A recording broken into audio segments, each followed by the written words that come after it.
Você sabe a diferença entre relatório de impacto e relatório de avaliação? Calma. Eu sei que parece um assunto super maçante, mas fica com a gente aqui mais um pouquinho para eu te explicar as principais diferenças desses dois documentos num projeto de adequação LGPD e por que a gente não pode confundir esses dois termos.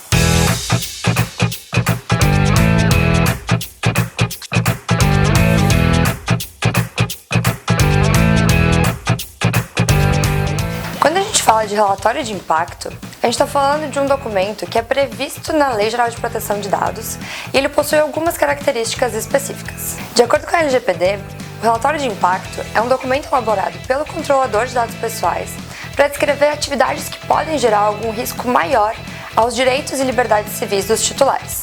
Nesse documento, o controlador deve descrever o processo de negócio que tem tratamento de dados pessoais, quais são os principais riscos da atividade e também quais são as medidas de salvaguarda e mitigação dos potenciais riscos. Esse documento pode ser solicitado pela Autoridade Nacional de Proteção de Dados a qualquer momento, e especialmente quando houver tratamento de dados pessoais com base no legítimo interesse, tratamento de dados pessoais sensíveis, questões relacionadas a crianças ou adolescentes ou alguma outra especificidade. De acordo com a lei, esse documento ele deve conter no mínimo os seguintes requisitos: quais são os tipos de dados coletados, qual é a metodologia para a coleta dessas informações, a metodologia das medidas de segurança implementadas e também uma descrição de quais são as salvaguardas e medidas de mitigação de riscos adotadas ou a serem adotadas pelo controlador.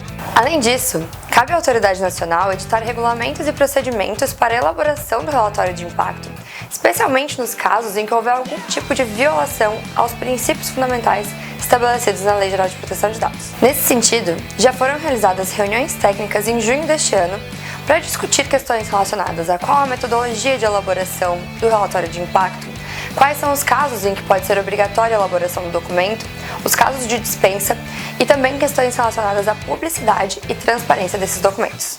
Os vídeos dessas reuniões técnicas podem ser assistidos pelo canal do YouTube da Autoridade Nacional de Proteção de Dados. E por enquanto, a gente ainda não tem uma decisão oficial sobre as questões discutidas nessas reuniões. Então nos resta aguardar para ver qual vai ser o posicionamento formal da autoridade em relação ao relatório de impacto. O relatório de avaliação, por sua vez, não é um documento previsto na Lei Geral de Proteção de Dados, mas é um documento essencial para os projetos de adequação de empresas às normas de privacidade e proteção de dados. O relatório de avaliação tem como objetivo fazer uma análise da empresa como um todo, levando em consideração uma série de fatores. Dentre esses fatores são analisados quais são os processos de negócio executados em cada departamento da empresa, quais são os sistemas utilizados, quais são as relações da empresa com fornecedores, parceiros, terceiros, além de toda a cadeia de responsabilidade de tratamento de dados pessoais. Com base nessa análise completa da empresa, são identificados os principais riscos relacionados à privacidade e proteção de dados pessoais. Esses riscos eles podem ser organizacionais, referentes a processos de negócios específicos, referentes a terceiros e referentes a ativos utilizados pela empresa. Com base no relatório de avaliação, é possível elaborar um plano de ação para a mitigação dos riscos identificados na empresa.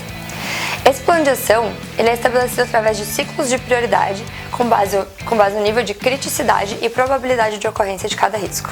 Bom, acho que fica claro que tanto o relatório de impacto quanto o relatório de avaliação, ambos servem, ambos não, né?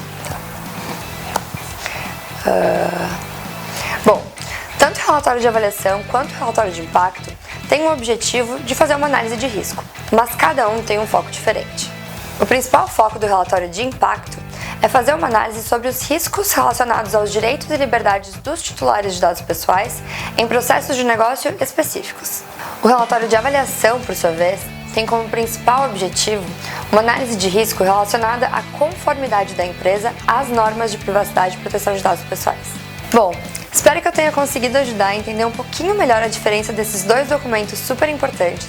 Se vocês tiverem qualquer dúvida, podem ficar à vontade para mandar aqui nos comentários, encaminhar um direct. A gente vai ficar super feliz em poder ajudar a entender um pouquinho mais esse mundo da LGPD.